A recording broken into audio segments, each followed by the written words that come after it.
I bought that house with my own 2 hands, and my son had me thrown out of it like a stranger. That's the last thing I heard before the door closed in my face. Not "we'll talk later." Not "I'm sorry, Mom." Just a door clicking shut, and me standing on a porch I paid for, in the cold in my good coat, holding a casserole dish nobody would ever eat from. My name is Lucy. I'm 74 years old, and before I tell you what I did next, I need you to do something for me first. Hit that like button, subscribe if you haven't already, and tell me in the comments where in the world you're watching this from tonight. I read every single one of them, and honestly, on nights like the one I'm about to describe, knowing there are people out there listening is the only thing that got me through it. Now, let me tell you about the 6 words that changed everything. I should start at the beginning because you won't understand how deep this cut unless you know the whole story. I married young back when that's just what you did.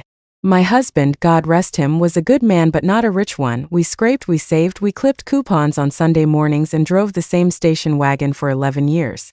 When he passed, I was 51 years old with a small life insurance payout and a decision to make. Most women my age would have tucked that money into a savings account and called it a nest egg. I didn't. I took every dollar of it and I bought a rundown duplex 2 streets over from the elementary school, fixed it up myself with a rented sander and a lot of stubbornness, and rented out the other half. Within 3 years I'd bought a second property. Within 8 I had 6 of them. I'm not telling you this to brag. I'm telling you because it matters for what comes later, because everything I have I built with my own hands at an age when most people are told to slow down. My son, I'll call him Daniel because that's close enough to his real name and I'd rather not have his friends finding this, was 26 when he met the woman he'd go on to marry. I'll call her Colleen. She was polished. Beautiful in the way that takes effort and money to maintain. She came from a family that had always had a little more than they let on, and from the very first dinner I had with the 2 of them, I could feel her sizing up our house, our silverware, my cardigan. She wasn't unkind exactly. She was just assessing, like I was a line item.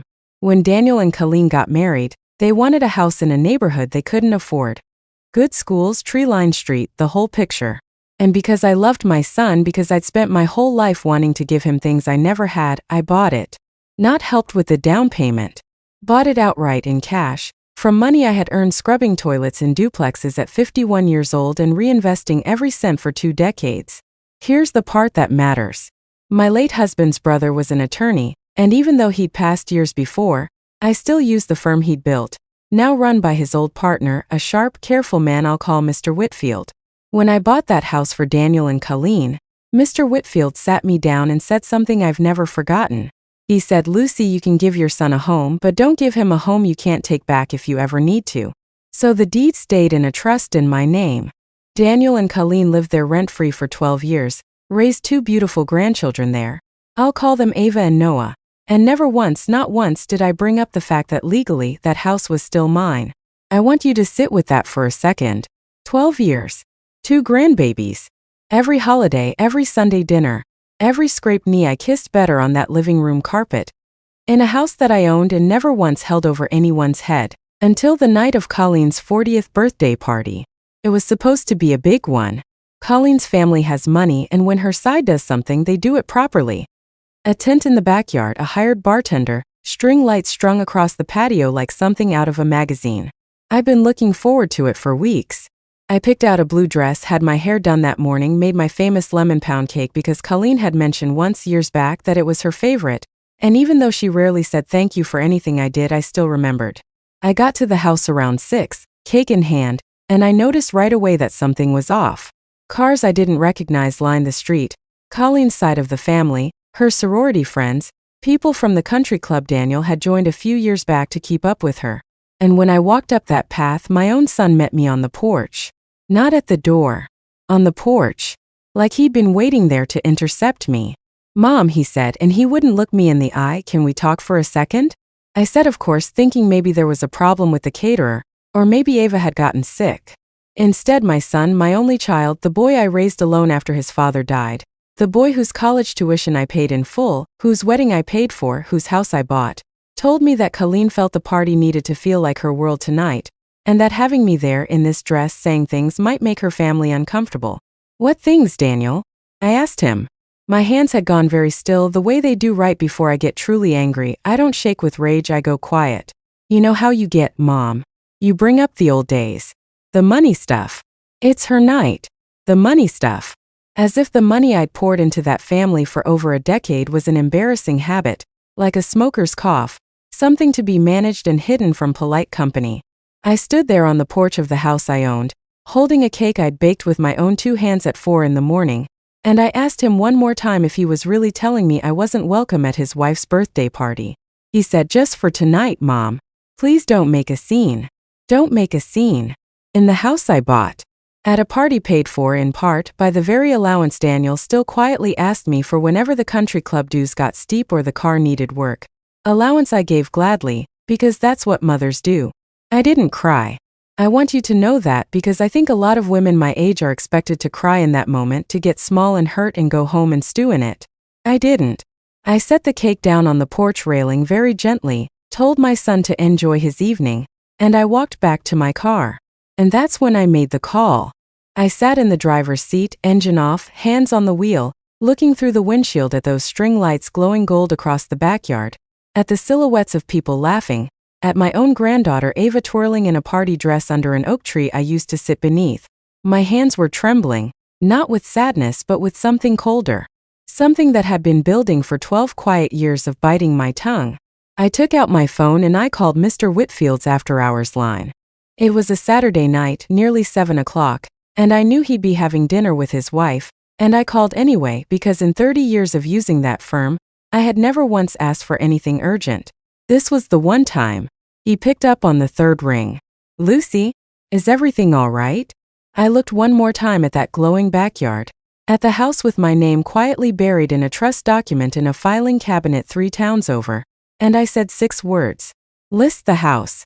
First thing tomorrow." There was a pause on the line. Mr. Whitfield knew exactly what that house was, what it meant, what 12 years of silence around that deed had represented. He asked me very carefully if I was sure if I wanted to sleep on it, if this was something I might regret in the morning.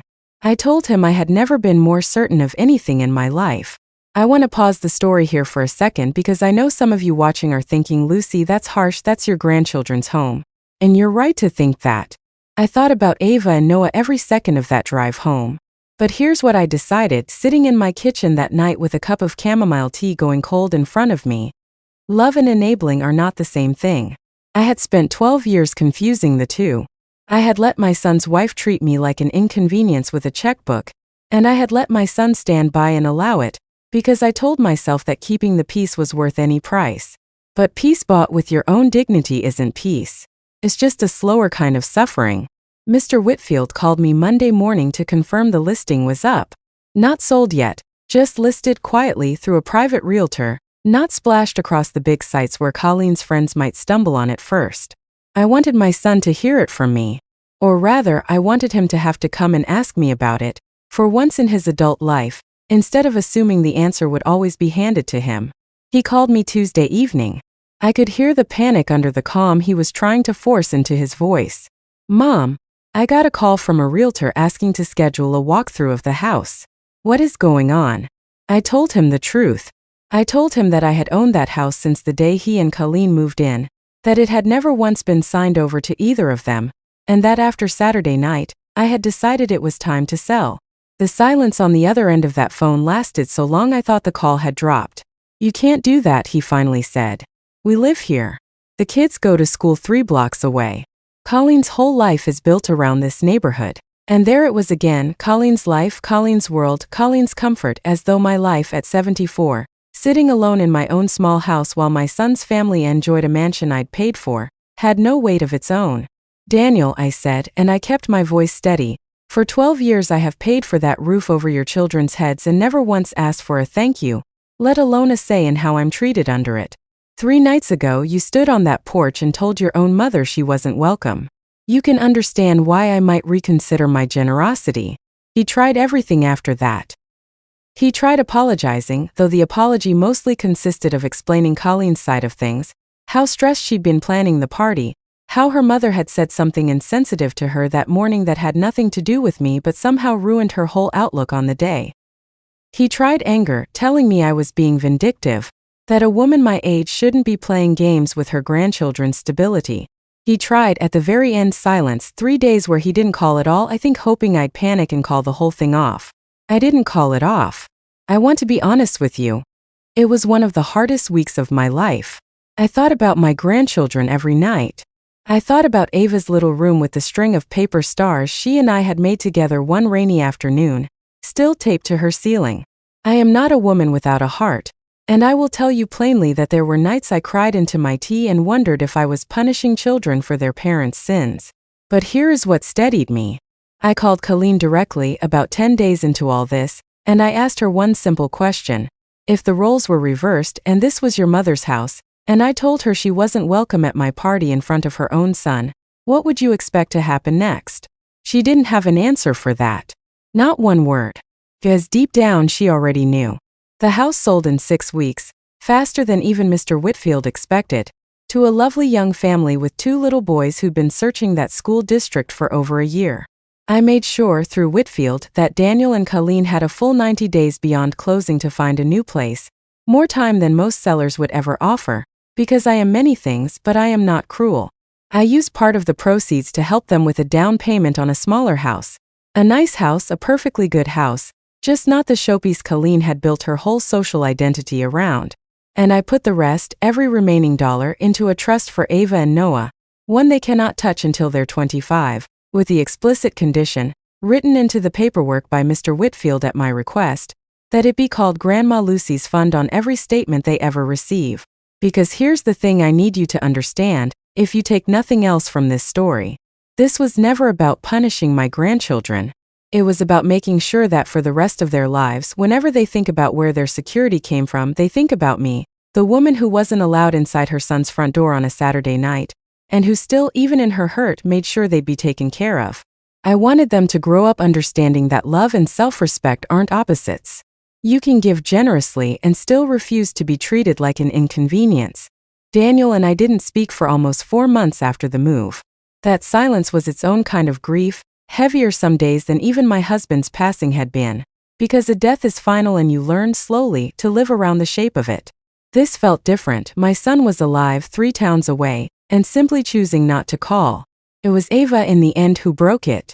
She was 11 that year, and she called me herself one evening, using her own phone that Colleen had just let her have, and she asked if she could come stay the weekend, because she missed my lemon pound cake and she wanted to make paper stars again. I said yes before she'd even finished the sentence. That weekend cracked something open. Daniel came to pick her up Sunday evening, and instead of a quick, cold handoff on the porch, he came inside. He sat at my kitchen table, the same table he'd done his homework at as a boy, and for the first time in longer than I could remember, he really looked at me, not as an ATM, not as an embarrassment to be managed at parties, but as his mother. I let her make you feel small, he said. For years. And I told myself I was keeping the peace. I told him what I'd learned, sitting in my car that night outside his house with the porch light glowing behind him. Peace bought at the cost of your own dignity isn't peace at all. We're rebuilding now slowly. Colleen and I aren't close, and I've made my peace with the idea that we may never be, but she's civil, and more importantly, she's careful now, careful in a way she never used to be, because she understands finally that my patience was never a bottomless well. Daniel calls me every Sunday. Ava still comes to stay some weekends, and we still make paper stars, though these days she's more interested in learning how I keep my books from my rental properties, which honestly delights me more than I can say. Maybe there's a landlady in the making yet. I think about that night on the porch often. The cold air, the cake going untouched on the railing, the sound of that door clicking shut. 4 years I would have told you it was the worst night of my life. Now I think it might have been the night I finally remembered who I was. If you're a mother, a grandmother, anyone who has ever quietly funded a life you weren't fully welcome inside of, I hope you hear this clearly. Generosity is a gift, not an obligation, and you are allowed to take it back the moment it stops being received with respect.